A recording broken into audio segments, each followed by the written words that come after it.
چمپیونی جهان گیرنده مدال نقره،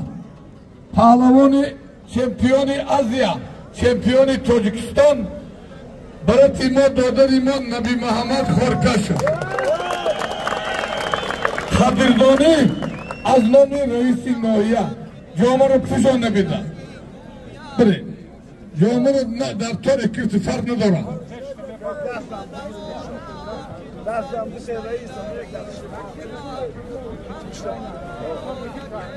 نه همه خیلی هوی که پوشانه هوی که هیچ نه حیثیت یه ان اینی مانه نبی محمد خورکش یک توقی یا بگیر برای حرمتی از نام رئیسی ناحیه خوشبالو یکی از پهلوانای شناخته جمهوری داوری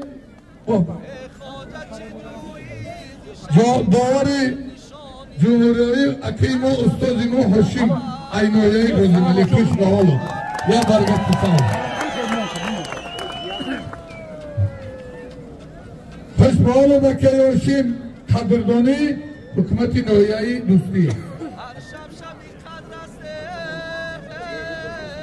رازیکوف حکیم سابق چمپیون تاجیکستان پهلوان مهمان خوش آمدی از صدیق خسر خوش به حالت از مهمانی عزیز یا جماعت پوشانید خیلی رازیکوف خوش به حالت یکی از پهلوانهای شناختی جمهوری عزت خریلو که برادری ما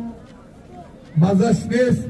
اینجا به درنام و شپان جیانش آمده جیانی معلم عزت خریلو امانت برده میده خوش با امیر بک جان جیانی عزت خریلو دعا میکنیم الله کلی مردمی تاجیکستان بایی به دولت کنه وطن تینجا آمود باشه جنابی علی بایی سرمانده باشه خیرای همین بابای رئیس بایی زیاد شوه وطن تینجا آمادک باشه همین عمری همین ای همه کلان همین بینیمو همین ملیسواد رحمت ملیسوای دوستی گینرال هم نشو اویلی که گینرالی رو بگیره حال اجازت شناختی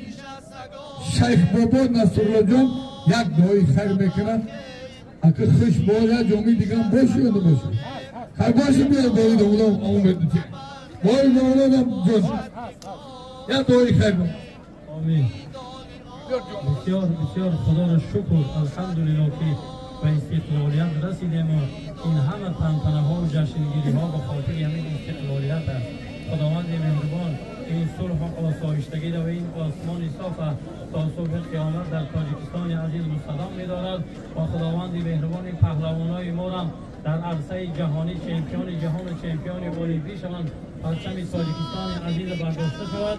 و سرود ملی تاجیکستان خوانده شود. آمین یا رب العالمین. ای خوش به حالت شیخ نصرالله یا برگه کی زب